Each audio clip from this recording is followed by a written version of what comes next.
I'm Rohit out of Angimala.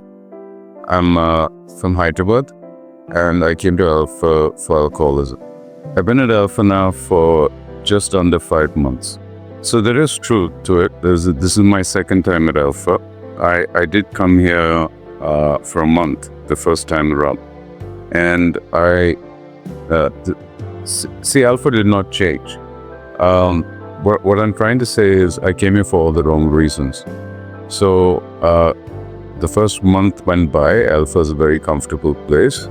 It went by. I went through the motions, got through the month, went back home, and the obvious happened, which I relapsed. And it was terrible. So obviously it was one of those things where, I could not ignore it at that point. It was like, this is just not working for me. So with a little bit of a push, a little bit of motivation, like I call it, from the family, it was like, okay, let's give this another go. But this time around, I'm not going there with a date in mind or whatever it is. And I think the last conversation I had before leaving and coming to Alpha was, I just need my time. And I need to be left alone till I'm ready to speak again, because I just really need time for myself. So a funny thing at the, when you come into Alpha and you're signing the forms, and they ask me, how long are you planning to stay? Is it like a month, 2 months, 3 months, or whatever it is?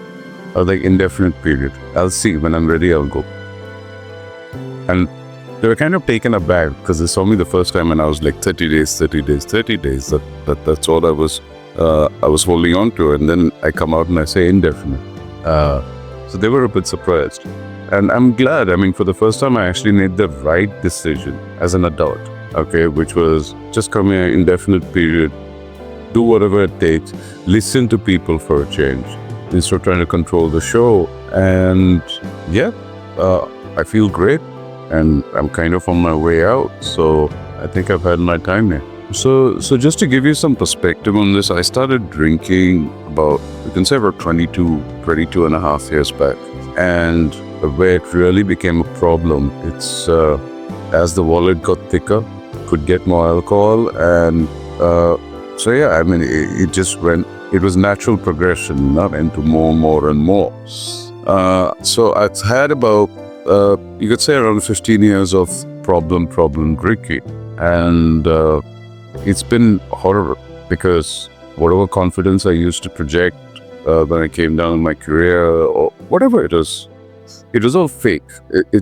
I was actually probably the most nervous person out there. Severe anxiety issues, wasn't sleeping most of the time. And all the other good stuff which comes out of it, depression, etc. I'm a chain smoker. So nothing good. And I went through, I would say, 15 years of self-inflicted harm. And the last 4 years, I would say 3 to 4 years were just terrible. I don't think there was a single day when I wasn't drinking. So as long as I was awake, I was drinking. I thought I had a method of trying to basically regulating it through the day so that I wasn't drunk, because I do have things to do. But yes, I wasn't fooling anyone. Everyone knew I was drinking. And forget about everyone else. I knew I was drinking. So yes, just terrible. No relapse was good.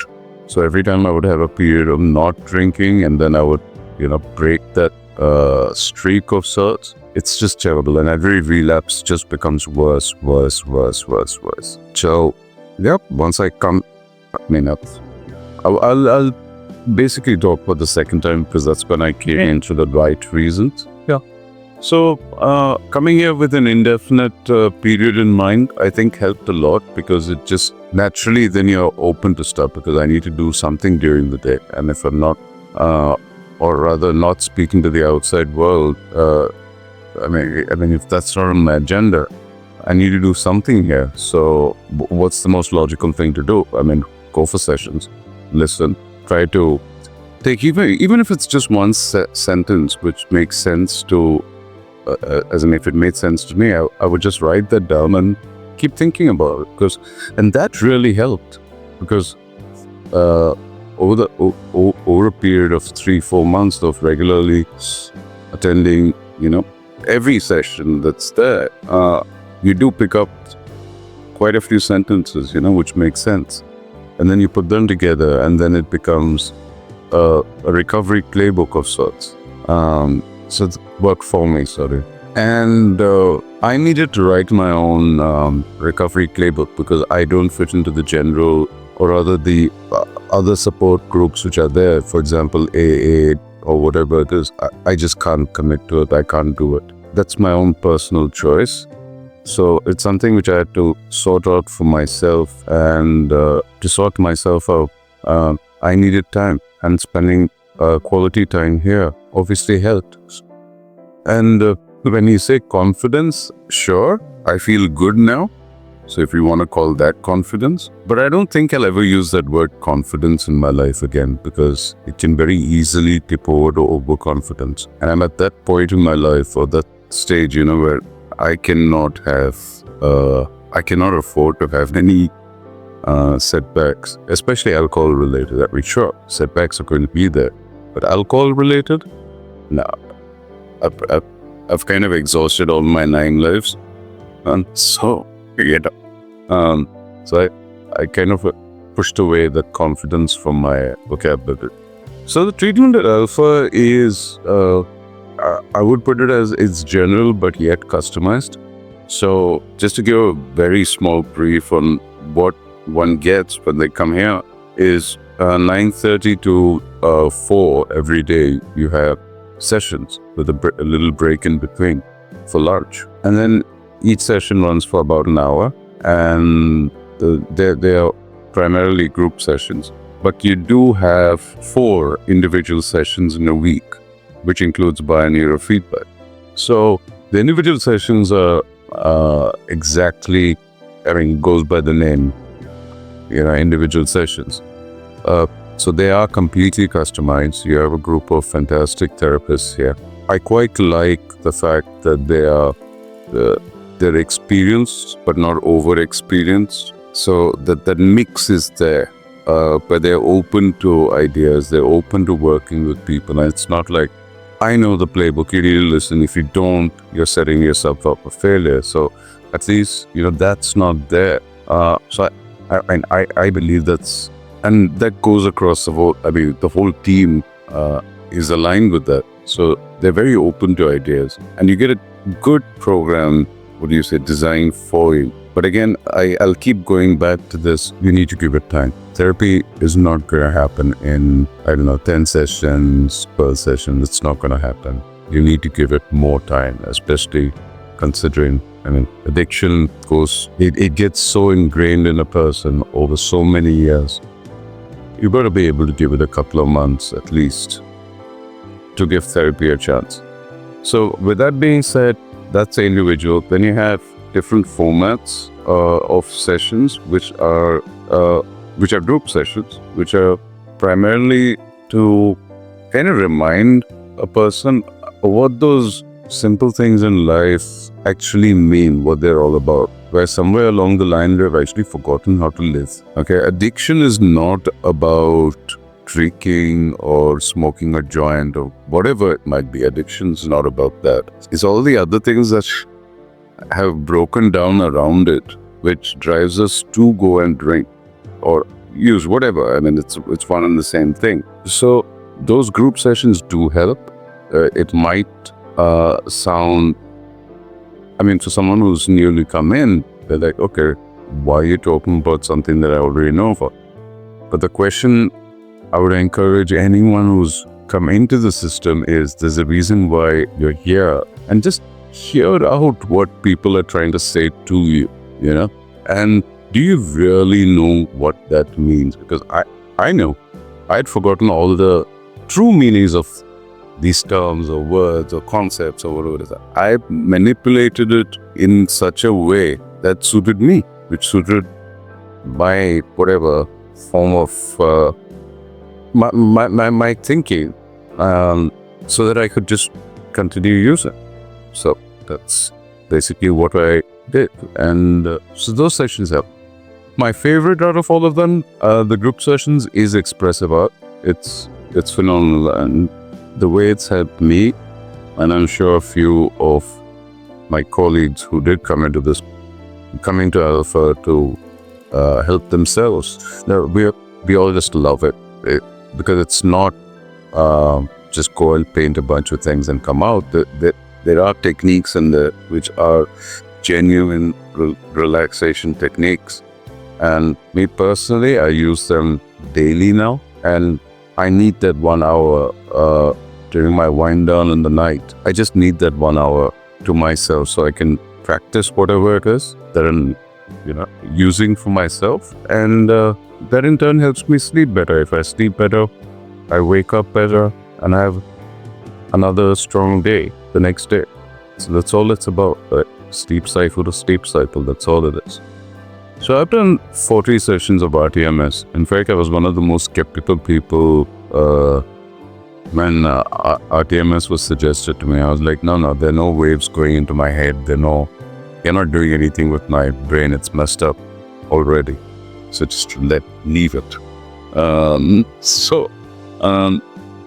I did read a few reports, and the fact that it's not invasive and there's no direct current going in, like, okay, fine. You know what? What's the worst that's going to happen? Do 10 sessions, and if I really find no difference, drop the rest.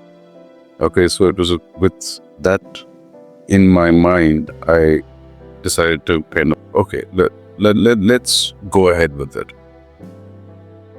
And I would say by session 10, was there a true difference only because of rTMS? No. But was I finding an overall difference? Yeah, my mood had become better. Again, it comes down to me sleeping better, so I wake up better. I'm more energized. And when I'm participating more and trying to look for the good in things rather than, not being interested or whatever it is, you just end up having a much better day. I mean, that's just how it works. But yes, I really gave rTMS that credit, because sleep is one of my biggest problems. Anyway, so sleep is one of my biggest problems, and when I would go into an rTMS session and come out, for the first 15 minutes, I would actually feel a bit lazy, a bit almost like, I do want to take a nap. So I started finding that difference after session 10. But can I say directly help me with my sleep or whatever? Very difficult to say. It's everything alpha. So it's the medication, it's the therapy, it's the individual therapy, the group therapy, the activities around the place. It's just living life properly, basically. That's what it really comes down to. So doing all of that, getting some work in, at the same time, because 9 to 4 we're doing what's set out, but the alpha schedule. After that, we do need to work, and your day just goes by like this. And then whenever you do fit in the rTMS session in there, so it's all of it. If you want me to say rTMS alone, very, very, very difficult. It all works together. You take out any one bit of it, it will not work. Okay. If somebody believes that they have a problem and they're coming in to Alpha, I would say don't waste your time and money by coming here with an end date. First of all, walk in here with the thing of, listen, I'm a patient, I need to get in. That's why I'm coming in here. And give it that. Nobody goes to a cancer specialist and says, you know what, I think my treatment's done, I need to go. It doesn't exactly work that way. So treat it like a hospital setting. You've come in for something, you've been honest about it, and let the professionals do what they have to do. Therapy takes time. Regulating sleep takes time. All of these things take time. So I'll move on from the time bit. And the next point I would say is keep your ears open. Actually hear people out. Having an opinion on everything.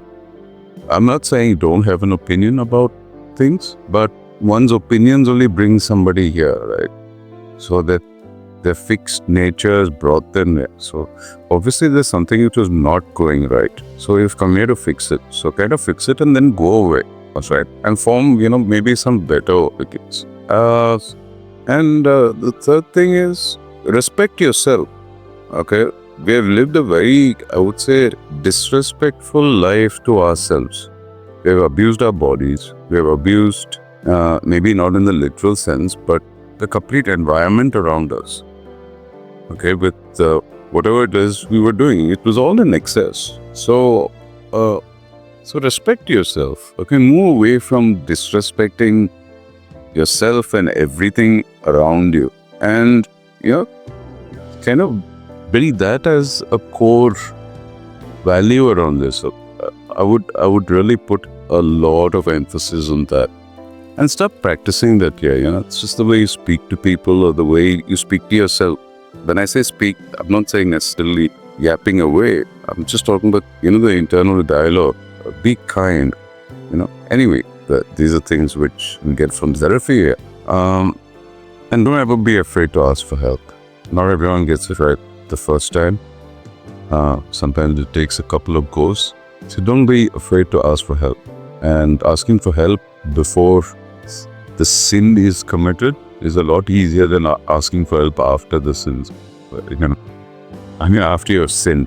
So, don't be afraid to ask for help.